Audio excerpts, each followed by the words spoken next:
Okay, day 2. We are learning about Noah, the vision that God gave Noah about the ark. Yesterday, we talked a lot about exercising the gifts that come from the Holy Spirit in terms of being fruitful. And now we're going to use, and now that we are fruitful, we got our ultimate superpower of being fruitful. Now we're going to have faith and we're going to trust the word of the Lord, and we're going to listen to what God tells us, and we are going to move forward with faith and trusting that it's not about what it looks like, but it's about the promises of God, and we have to trust that. Okay, I didn't sing yesterday, and I should have. We did a lot of hand clapping, so that was good. One of the big words in the story of Noah's Ark is rain, and so many songs come to mind. When I hear that word, it makes me want to sing. So, I get excited. Singing is there. You know what? I think tomorrow we're going to talk about singing, because singing is like the therapy for me. And especially when I can sing praises unto God, especially when I can build and maintain and renew and strengthen my relationship with God just by opening my mouth. And of course, us as humans, we do that ear thing, but God doesn't do that. God looks at your heart. He don't care what you sound like. So I want you to sing with me. I don't care how loud you are, because I can't hear you anyway. I don't care what you sound like, because I can't hear you anyway. But I want you to sing with me, okay? Are you ready? These are the words. Let it rain. Let it rain. Open the floodgates of heaven. Open the floodgates of heaven. Let it rain. That's it, okay? Let it rain.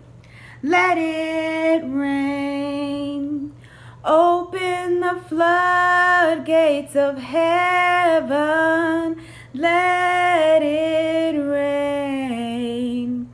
Let it rain. Open the floodgates of heaven. Let it rain. Let it rain. Open the floodgates of heaven. Let it rain. Let it rain. I pray that. It's happening. I pray that over your family. I pray that over your home. I pray that over every single person involved in making VBS what it is. I don't care if you donated some fruit. I don't care if you just wrote some names down. I don't care if you just, I don't care if you thought about helping. I pray that God opens the floodgates of heaven and let it rain over your home. Woo! I'm excited.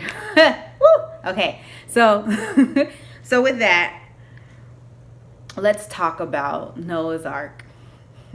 Let me read a little bit, and then I'm just gonna chat. Okay?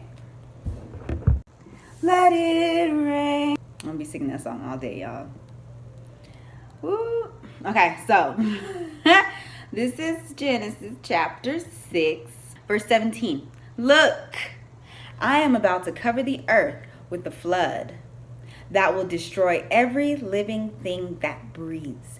Everything on earth will die, but I will confirm my covenant with you. So enter the boat, you and your wife and your sons and their wives. Bring a pair of every kind of animal, a male and a female, into the boat with you to keep them alive during the flood. Pairs of every kind of bird and every kind of animal and every kind of small animal that scurries along the ground will come to you to be kept alive. And be sure to take on board enough food for your family and for all the animals." So Noah did everything exactly as God had commanded him. So yesterday we were talking about command and how God tells you what to do. It's not a suggestion. He's telling you what to do. This is what you should do if you want to live the life that I'm promising. We're going to go off of the words, enter the boat. That was the vision. Enter the boat. Now, of course, he had to make the boat. He had to make the boat first. And he had to gather all the animals, and he had to gather his family, and he had to gather the food, and he had to get everything right. But at the end of the day, baby, he had to enter the boat. So we know that the word enter means to come in or to go in to a place, but it also means to be involved in. So he wasn't just going into the boat. He was actually involved in the boat. Remember yesterday when I said that God has good ideas and he is a servant to his ideas. He follows through with his ideas. So God gave Noah the idea to build an ark, and it was Noah's job to be fully committed and involved in the ark. He put the ark together all by himself. And he got his family involved. He got all the animals involved. And we don't speak the same language as animals do, so you know that had to be pretty hard. But yet he was involved. And of course, he was dealing with stress of the whole earth being destroyed. That's a big deal. So he had a whole lot on his shoulders. He was dealing with a lot of stuff, but yet he stuck with it, and he was involved, and he followed through. That's what I want to talk about. I want to talk about following through. No matter how hard it looks, get the vision, make it plain. Because I'm thinking about all them numbers. God gave him all these numbers and everything, every detail that he needed to put it together. All he needed to do was make it work. And that sometimes is the struggle. Sometimes the struggle is making it work when all odds are against you. But I'm going to read some more scriptures to help you if you are going through a point in your life where you want to give up, and really all you need to do is just take what God gave you and make it work. It's easier said than done, but let's read the Bible and see what the Bible has for us. So first I'm going to read from Isaiah 53 because it's the first verse that pops up when I look at the Bible app, because today the verse of the day is in Isaiah 53, but I'm going to go down and look at starting at verse 10.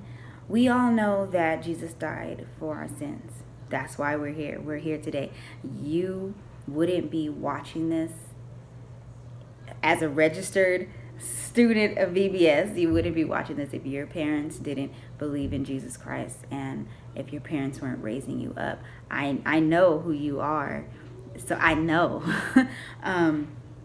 But so we know that it's a very good story of Jesus Christ. But towards the end of his time on earth, the last bit of his time on earth as the Messiah,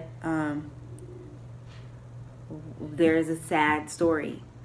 There's a sad story of how he died. We're talking about, with Noah's Ark, we're talking about destruction and death, and There are some very sad stories in the Bible, and we can't hide from them, because that's what makes us as Christians, that we have our own sad stories, and we need to be able to look to the Bible and say, okay, this is a sad moment in my life. Oh, this is a sad moment in my life, but I'm going to look and see what Jesus did. I'm going to see what Noah did. I'm going to see what, and I hope that this encourages you. But this is Isaiah, who was actually, for those of you who have been taught in Faith Town, memorizing the books of the Bible, that we have in the Old Testament, that we have in the New Testament. We know that Jesus was born in the New Testament, but yet the prophet Isaiah talks about him in the Old Testament way, way, way, way, way, way before he was born. And I love that about the Bible. So, but anyways, here we go.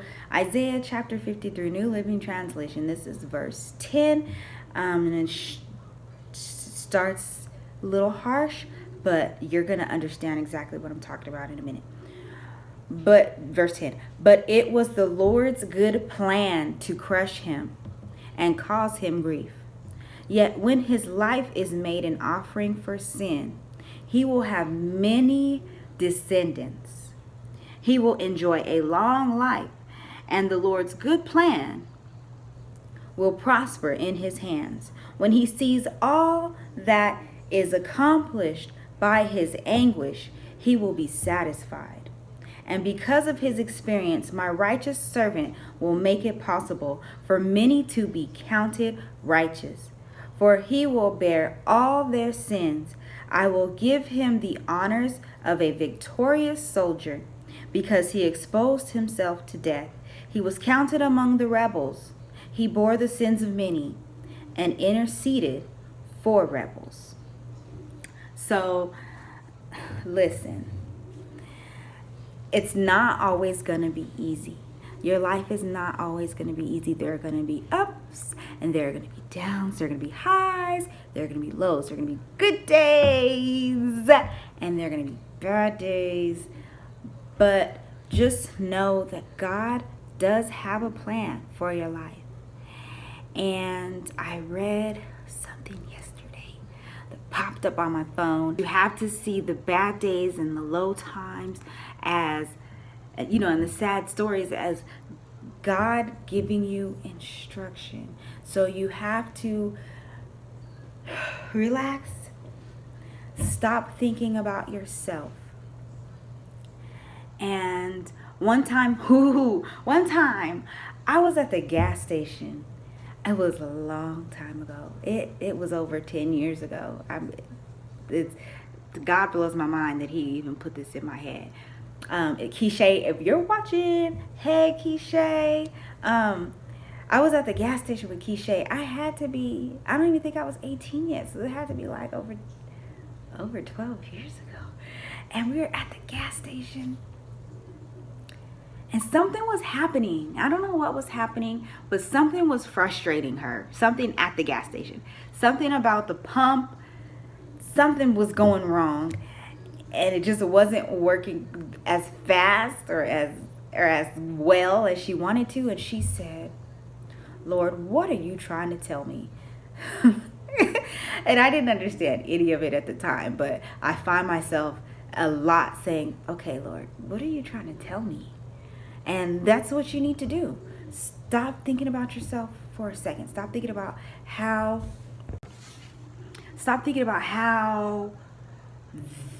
this is upsetting me. This is putting me back. I'm running late. It's messing up my money or whatever the case may be. Don't think about yourself. Think, okay, Lord, what do you need from me exactly in this situation? And I am promising you, he will give you exactly what you need, just like he gave Noah the exact pieces and measurements and instructions that he need to build the ark and save his family and save God's creation. God has your back. And everything that you go through is for the glory of God. We are going from glory to glory to glory to glory. So when you're having a good day, enjoy and celebrate, congratulate, have your good day. But remember that there are bad days, because you need something to step off of in order to go higher. When your foot is down and you're low, ask the Lord, what is it? What do I need to do to build your kingdom and make this situation work out for my good?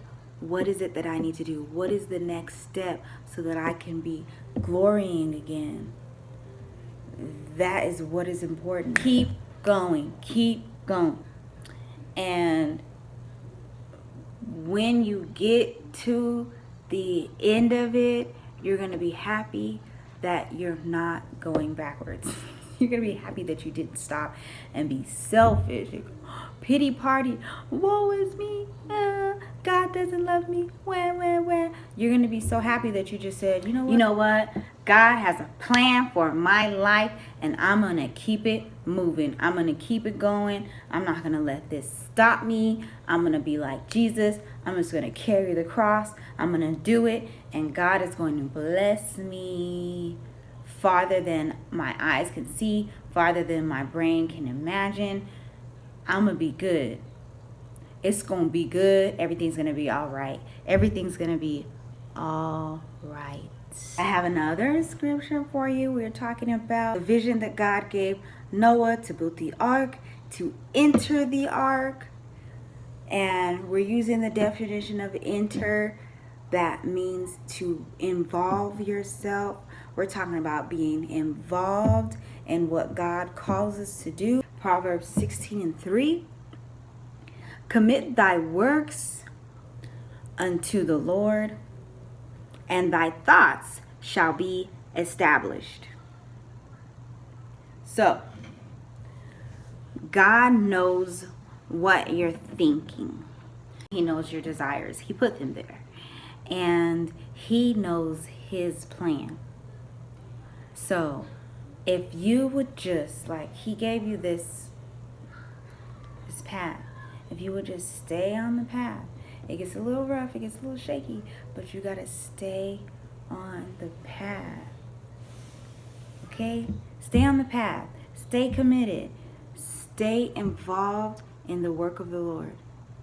And everything is going to work out just fine. All right? God bless you. I love you.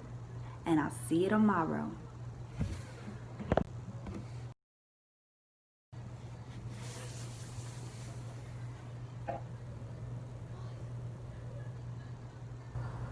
Okay. Hey, day 2. Hey, day 2. Okay. Day 2. We scoot back a little bit. Okay. Together, God gave him forward movement to keep going. Keep going. Juju, I promise you.